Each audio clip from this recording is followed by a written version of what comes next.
এই যে ভাইফোঁটা গেল, তো বাড়িতে একটা গ্যাদারিং হয়েছিল সবার। তো আমরা সন্ধ্যাবেলা বসে আছি। আমাকে সবাই বলল, "রেশমা ২৩ বছর হয়ে গেছে, মেয়ে মানুষ। এবার কিন্তু বিয়ে থার কথা ভাব। একটা বেবি-ফেবি নিয়ে নে তাড়াতাড়ি 25 এর মধ্যে। না হলে দেরি হয়ে যাবে।" আমি বললাম, "হোয়াট? কি? ওটা 23 না, ওটা 2+3, 5।" আমি নিজে এখনো বাচ্চা। আমি জন্মদিনে আমার বয়ফ্রেন্ড জানো এগুলো আমাকে দিয়েছে। হ্যাঁ, কিউট না? I know. এগুলো আমি কি আমার ছেলেমেয়ের সাথে শেয়ার করব? No way. আমার মাঝে সাঝে আমার ল্যাদ লাগে। আমার মা আমাকে খাইয়ে দেয় দুবেলা।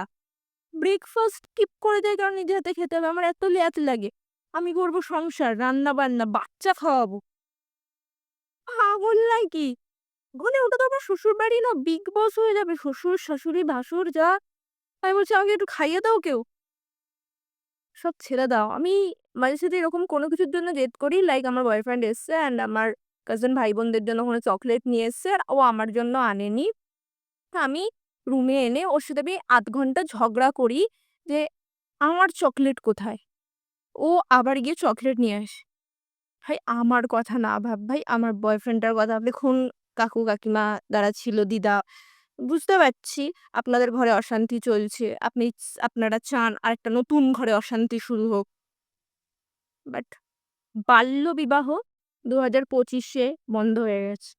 সো ১০-১৫ বছর পর আসুন ভেবে দেখব। টাটা।